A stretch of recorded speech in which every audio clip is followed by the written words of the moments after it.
প্রিয় দর্শক, আন্তর্জাতিক কূটনীতিতে একটা খুব পুরনো কথা আছে।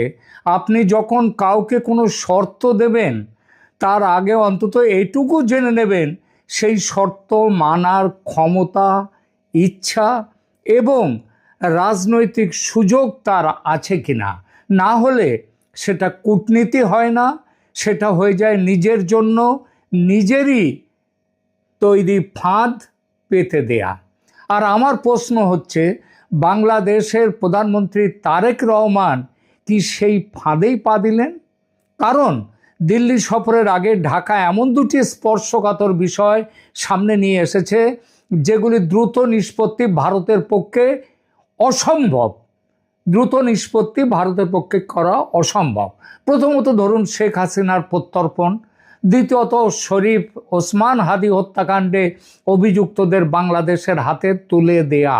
বাংলাদেশের বিদেশ মন্ত্রক প্রকাশ্যেই বলেছে প্রধানমন্ত্রীর ভারত সফরের জন্য একটি অনুকূল পরিবেশ তৈরি হওয়া দরকার এবং সেই প্রসঙ্গেই এই প্রত্যর্পণ ও হস্তান্তরের দাবিগুলো নাকি তারা করেছেন। এখন প্রশ্নটা খুব সহজ, ঢাকা কি সত্যিই মনে করেছিল ভারত কয়েকদিনের মধ্যেই এই দুটি দাবি মেনে নেবে? মনে করেছিল সেটা? যদি মনে করে থাকে তাহলে বাংলাদেশের বর্তমান কূটনৈতিক সিদ্ধান্ত গ্রহণের ভার যাদের, তাদের মস্তিষ্ক এবং সিদ্ধান্ত গ্রহণের মান নিয়ে গুরুতর প্রশ্ন উঠবে। আর যদি জেনে শুনেই এমন শর্ত দেয়া হয়ে থাকে যা ভারত পূরণ করতে পারে না, তাহলে তো আরো বড় প্রশ্ন, বাংলাদেশ নিজের প্রধানমন্ত্রীর দিল্লি সফরের দরজাটাই তাহলে কি বন্ধ করে দিল? দেখুন, কূটনীতিতে আলটিমেটাম আর দর কষাকষি এক জিনিস নয়। শেখ হাসিনার প্রত্যর্পণের দাবি বাংলাদেশ করতেই পারে, সেটা বাংলাদেশের অধিকার। ভারত সেই দাবি মানবে কি মানবে না সেটাও ভারতের আইন, ভারতের আদালত, ভারতের চুক্তির ব্যাখ্যা, নিরাপত্তা এবং রাজনৈতিক বিবেচনার বিষয়। ভারত এখনো আনুষ্ঠানিকভাবে বলছে বাংলাদেশের প্রত্যর্পণ অনুরোধ পরীক্ষাধীন। ভারত কিন্তু এখনো বলেনি যে তারা বাংলাদেশের অনুরোধ প্রত্যাখ্যান করে দিয়েছে। বরং নয়াদিল্লি বলেছে কি, বাংলাদেশের সঙ্গে সম্পর্ক হতে হবে মিউচুয়ালিটি অফ ইন্টারেস্টস এবং রেসিপ্রোসিটি, পারস্পরিক স্বার্থ ও পারস্পরিকতার ভিত্তিতে তৈরি হবে সম্পর্ক। এই ভাষাটা খুব গুরুত্বপূর্ণ। ভারত বলেনি ঠিক আছে আপনার প্রধানমন্ত্রী আসবেন, তার আগে আমরা শেখ হাসিনাকে বিমানে তুলে ঢাকায় পাঠিয়ে দিচ্ছি। আবার ভারত এটাও বলেনি যে আলোচনা আমরা বন্ধ করে দিয়েছি কারণ আপনাদের এই দাবি আমরা মানতে পারি না। ভারত বরং বলছে আসুন কথা বলি। আর ঢাকা কি বলছে? ঢাকা বলছে আগে আমাদের দাবি মেটান, তারপর কথার পরিবেশ তৈরি হবে। দেখুন, কূটনীতির সমস্যাটা ঠিক এখানেই। কারণ প্রতিবেশীর সঙ্গে সবচেয়ে কঠিন সমস্যার সমাধান সাধারণত বৈঠকে বসার আগে হয় না। বৈঠকে বসার আগে হয় না, গাড়ির আগে ঘোড়া জুড়ে দিতে হয়। ওই ঘোড়া থাকবে পেছনে, সামনে থাকবে গাড়ি, এভাবে কোনো গাড়ি চলে না। বৈঠক টেবিলেই বসে তারপরে হয়। আপনি যদি বলেন আমার সবচেয়ে কঠিন দাবিটা আগে মেনে নিন, তারপর আমি আপনার সঙ্গে আলোচনায় বসবো, তাহলে আলোচনায় বসে করবেনটা কি? কি করবেন? আর দেখুন, সবচেয়ে আশ্চর্যের বিষয় হলো এই মুহূর্তে কাকে প্রয়োজন বেশি? দিল্লিকে ঢাকার প্রয়োজন বেশি, না ঢাকার জন্য দিল্লিকে প্রয়োজন বেশি? মানে প্রয়োজনটা দিল্লির না ঢাকার? এখানেই বাংলাদেশের বর্তমান নীতির সবচেয়ে বড় অসঙ্গতি এবং যেটাকে বলা যায় পাগলামি। কারণ বাংলাদেশ এখন এমন একটা সময়ে ভারতের সঙ্গে রাজনৈতিক সংঘাতে যাচ্ছে যখন অর্থনীতি ও জ্বালানি দুদিক থেকেই তার সামনে চাপ বাড়ছে। আগস্টে গ্যাসের ঘাটতি আরও তীব্র হওয়ার পর বাংলাদেশকে বিদ্যুৎ ব্যবহারে নতুন নিয়ন্ত্রণ আনতে হয়েছে। জ্বালানি গ্যাস নেই, দোকানপাট ও বাণিজ্যিক কার্যকলাপ রাত 8টার মধ্যে বন্ধ রাখার নির্দেশ দেয়া হয়েছে। অতিরিক্ত ডিজেলের জন্য ভারতের সাহায্য চাওয়ার খবরও এসেছে। অর্থাৎ একদিকে দিল্লিকে রাজনৈতিক চাপ দেয়া হচ্ছে, অন্যদিকে সেই দিল্লির কাছেই জ্বালানির জন্য প্রায় ভিক্ষার ভাষায়, ভিক্ষা চাওয়ার ভাষায় বলতে হচ্ছে আমাদের জ্বালানি পাঠান। আমি বলছি না যে ভারত সাহায্য বন্ধ করে দেবে, রাষ্ট্রনীতি এত ছেলে মানুষই নয়। আর ভারতের যারা রাষ্ট্রনীতি দেখে, কূটনীতি, রাজনীতি দেখে, তারা তো একদমই ছেলে মানুষ নয়। কিন্তু আন্তর্জাতিক সম্পর্কে গুডউইল বলে একটা জিনিস আছে, বিশ্বাস বলে একটা জিনিস আছে। আপনার বিপদের সময় প্রতিবেশী কত দ্রুত এগিয়ে আসবে, কতটা নমনীয় হবে, কতটা অতিরিক্ত সুবিধা দেবে, সেটা শুধু চুক্তির কাগজে লেখা থাকে না, সেটা নির্ভর করে রাজনৈতিক সম্পর্কের ওপরেও। আপনি একই সঙ্গে প্রতিবেশীর দরজায় ধাক্কা মারবেন দিন দিন, এবং সেই দরজা দিয়ে ডিজেলের ট্যাঙ্কার ঢুকবে বলে আশা করবেন, এই দুটো দীর্ঘদিন একসঙ্গে চালানো যায় না। জ্বালানি সংকট শুধু লোডশেডিংয়ে নয়, মনে রাখবেন, বাংলাদেশের সমস্যাটা শুধু ঘরের আলো নিভে গেছে তা নয়। জ্বালানি সংকট মানে উৎপাদন ব্যয় বৃদ্ধি, জ্বালানি সংকট মানে পরিবহন ব্যয় বৃদ্ধি, জ্বালানি সংকট মানে কারখানার উৎপাদন কমে যাওয়া, আর শেষ পর্যন্ত এই সবের অর্থ বাজারে জিনিসের দাম বাড়ার চাপ। বাংলাদেশ ইতিমধ্যেই দীর্ঘ সময় ধরে, মানে গত 2 বছর, উচ্চ মূল্যস্ফীতির বিরুদ্ধে লড়ছে। জুলাই 2026-এ হেডলাইন ইনফ্লেশন কিছুটা কমলেও তা ছিল কত? 8.32%, যেটা ভারতে এই মুহূর্তে 3%-রও নিচে। অর্থাৎ চাপ মোটেই শেষ হয়ে যায়নি বাংলাদেশের। সুতরাং ঢাকার সামনে এখন সবচেয়ে জরুরি কাজ কি হওয়া উচিত? ভারতের সঙ্গে নতুন সংঘাত তৈরি করা, নাকি ভারতকে ব্যবহার করে জ্বালানি সরবরাহ, বিদ্যুৎ, যোগাযোগ, বাণিজ্য এবং আঞ্চলিক স্থিতিশীলতার জায়গাগুলো শক্ত করা? আমার মতে এর উত্তর যদি বাংলাদেশের যারা রাজনীতি কূটনীতি দেখছেন তাদের কাছে যদি মনে হয় এর উত্তরটা খুব কঠিন, তাহলে আমি বলবো তাদের রাজনীতির জ্ঞানটাই হয়নি, কূটনীতির জ্ঞান শূন্য। সবচেয়ে বড় বিপর্যয়ের জায়গা হচ্ছে বাংলাদেশের পোশাক শিল্প। বাংলাদেশের অর্থনীতির প্রাণভোমরা তৈরি পোশাক শিল্পে, আর সেখানেই এখন সতর্কতার আলো জ্বলছে, রেড সিগন্যাল এসে গেছে। 2026 সালের প্রথম 6 মাসে ইউরোপীয় ইউনিয়নে বাংলাদেশের অ্যাপারেল এক্সপোর্টের মূল্য আগের বছরের তুলনায় প্রায় 16.4% কমেছে। জুলাই মাসে সামগ্রিক আরএমজি এক্সপোর্টও বছরওয়ারি প্রায় 1.9% কমেছে। বুঝছেন অবস্থাটা? আর এর সঙ্গে যোগ করুন জ্বালানি সমস্যা। বাংলাদেশের টেক্সটাইল সাপ্লাই চেনে গ্যাস সরবরাহের ঘাটতির কারণে বহু কারখানার প্রয়োজনীয় গ্যাস প্রেসারের তুলনায় চাপ অত্যন্ত নিচে নেমে যাওয়ার রিপোর্ট পাওয়া গেছে। এটা ভয়ঙ্কর কম্বিনেশন, স্বাভাবিক অবস্থা নয়। একদিকে বিদেশে অর্ডারের চাপ, অর্ডার কমছে, অন্যদিকে দেশে উৎপাদন ব্যয় বাড়ছে, তার সঙ্গে গ্যাস নেই, বিদ্যুৎ সমস্যা, লজিস্টিক খরচ। এই অবস্থায় একটি দেশের প্রয়োজন কি? স্থিতিশীলতা। বিদেশি ক্রেতাকে বোঝানো বাংলাদেশ নিরাপদ, বাংলাদেশ প্রেডিক্টেবল, বাংলাদেশে উৎপাদন বন্ধ হবে না, বাংলাদেশের প্রতিবেশীদের সঙ্গে সম্পর্ক স্বাভাবিক। কিন্তু আপনি যদি দক্ষিণ এশিয়ার সবচেয়ে বড় অর্থনীতি ভারতের সঙ্গে ক্রমাগত রাজনৈতিক সংঘাতের ছবি তৈরি করেন, তাহলে বিদেশি ইনভেস্টর কিংবা বায়ার কেন নিশ্চিন্ত হবে?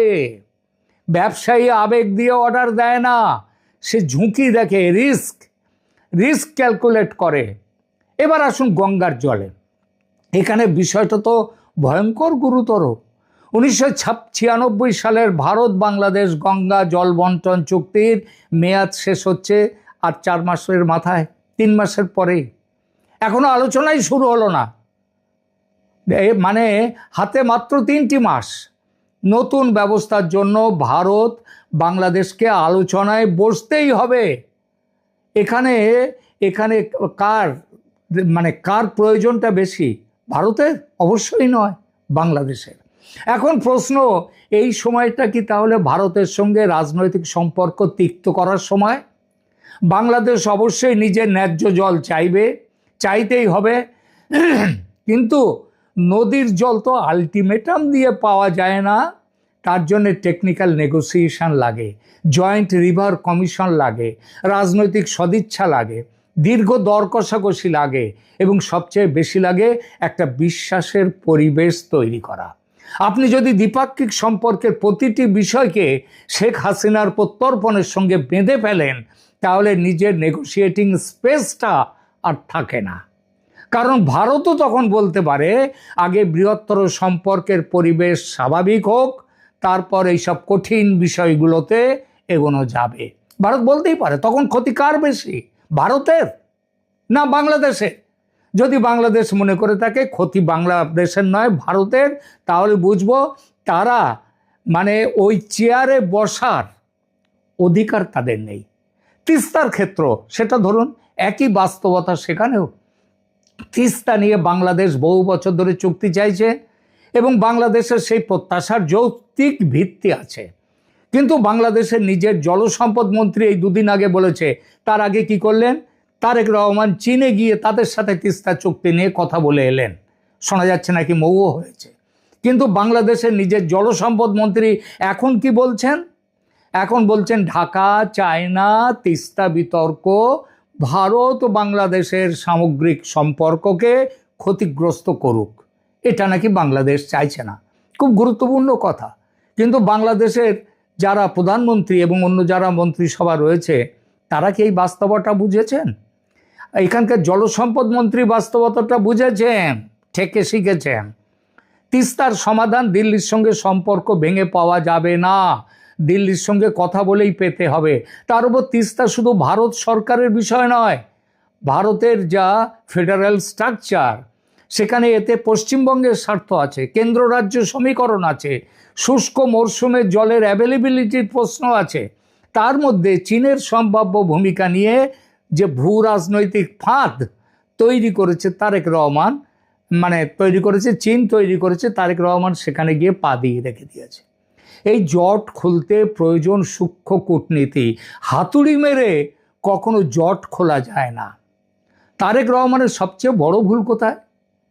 আমার মতে ভুলটা ভারত বিরোধিতা নয়, কারণ বাংলাদেশের প্রধানমন্ত্রী ভারতের সঙ্গে দ্বিমত পোষণ করতেই পারেন। বাংলাদেশ একটি স্বাধীন রাষ্ট্র, নিজের জাতীয় স্বার্থ রক্ষা করা তার দায়িত্ব।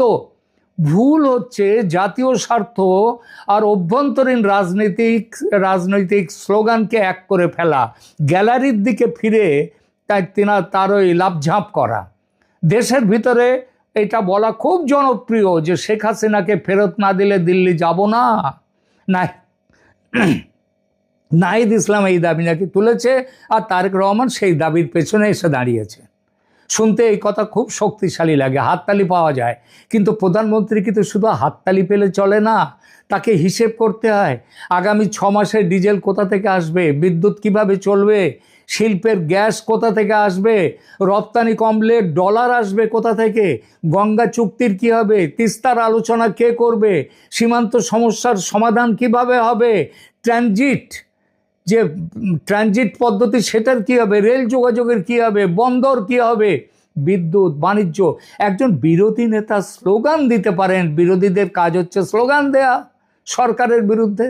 একজন প্রধানমন্ত্রীকে কিন্তু স্লোগান দিলে চলে না, তাকে স্প্রেডশিট দেখতে হয়, তাকে সব দিক ভেবে চিনতে কথা বলতে হয়। এটাই একটা বিরোধী দল আর এক সরকারের ক্ষমতায় যারা আছে তাদের ফারাক। বাংলাদেশের সামনে এখন সবচেয়ে বিপজ্জনক শব্দ হচ্ছে কি বিকল্প। ঢাকায় একটা ধারণা আছে ভারত না হলে চীন আছে, ভারত না হলে পাকিস্তান আছে, তুরস্ক আছে, অন্য শক্তি আছে, আমেরিকা আছে। অবশ্যই আছে। বাংলাদেশের উচিত চীন, আমেরিকা, জাপান, ইউরোপ, তুরস্ক সবার সঙ্গে সম্পর্ক রাখা। কিন্তু একটা জিনিস মনে রাখতে হবে, ভূগোলের কোনো বিকল্প নেই। চীন বাংলাদেশের বন্ধু হতে পারে, কিন্তু চীন বাংলাদেশের পশ্চিম, উত্তর, পূর্ব এই 3 দিক ঘিরে বসে নেই। সেখানে বসে আছে কে? ভারত। চীন থেকে বিদ্যুৎ বা ডিজেল আনতে যে লজিস্টিক্স লাগে, ভারত থেকে আনতে তার সঙ্গে তুলনা চলে না। নদীর উজান বদলে দেয়া যায় না, সীমান্ত সরানো যায় না, প্রতিবেশী আমি নির্বাচন করতে পারি না।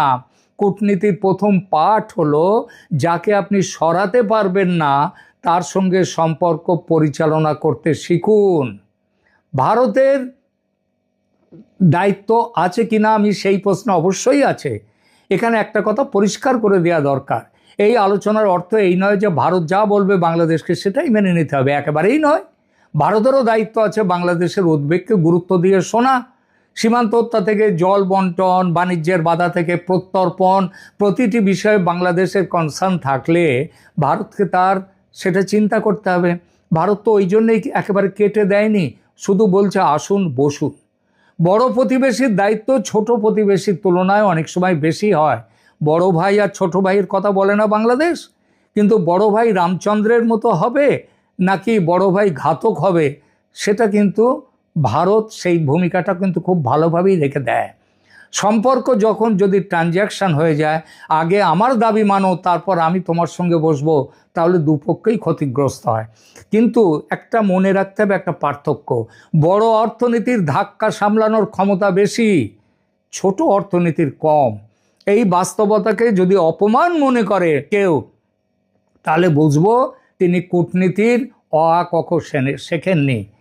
এটা জিওগ্রাফি এবং ইকোনমিক্স ভেবে চলতে হবে। শেষ কথায় আসি, তারেক রহমানের সামনে এখনও সুযোগ আছে, কিন্তু যদি না থাকে আমি বলবো বাংলাদেশের মানুষকে আর তাকে বিরক্ত না করে, উনি 17 বছর যেমন লন্ডনে ছিলেন, তিনি লন্ডনে চলে যান টিকিট কেটে। টিকিট তাকে কাটতেই হবে, আজ হোক কাল হোক। কারণ শর্তকে প্রেস্টিজ ইস্যু না বানিয়ে আপনি দিল্লি যদি না যান, যদি নরেন্দ্র মোদীর সঙ্গে না বসেন, তাহলে আপনার, আবার বলি যে আপনার এই চেয়ারে বসে দেশ চালাবার যোগ্যতা, ক্ষমতা, এটা কোনোটাই আপনার নেই। কারণ আপনি কূটনীতির পাঠ শেখেননি। কূটনীতি মানে বন্ধুর কাছে আত্মসমর্পণ নয়, আবার শত্রুর সঙ্গে যুদ্ধ করাও নয়। কূটনীতি মানে যার সঙ্গে আপনার মতবিরোধ আছে তার কাছ থেকেও নিজের দেশের জন্য সর্বাধিক সুবিধা আদায় করে আনা। তারেক রহমান যদি সেটা করতে পারেন, তাহলে দিল্লি সফর তার রাজনৈতিক দুর্বলতা হবে না, বরং সাফল্য হয়ে যেতে পারে। কিন্তু যদি তিনি ওই শর্ত দিয়ে বসে থাকেন, গ্যালারির দিকে ফিরে কিভাবে লাফঝাঁপ দেবেন, তাহলে তিনি নিজের জন্য তৈরি করবেন এক ভয়ঙ্কর ডিপ্লোম্যাটিক ট্র্যাপ। আর সেই ফাঁদের মূল্য শুধু তো তাকে দিতে হবে না, তিনি আবার চলে যেতে পারবেন। 17 না হোক, এবার 27 বছরের জন্য তিনি লন্ডন চলে যেতে পারবেন। কিন্তু তার সেখানে জায়গা আছে, এবং তারপরে সেখানে যেভাবে তারেক রহমান বলেছিলেন তার সেখানে লন্ডনের খরচ চলে নাকি, তিনি গ্যামলিং করেন, গ্যামলিংয়ের খরচ। আমরা জানি, বাংলাদেশের মানুষ জানি, টাকাটা যায় বাংলাদেশ থেকেই, তোলাবাজির টাকা, ঘুষের টাকা, সেই টাকাগুলো চলে যায় সেখানে, তাতেই তার দিন চলত। এখন আবার সেই দিন আসছে তার সামনে, এটা মনে রাখতে হবে। আপাতত এখানেই রাখছি।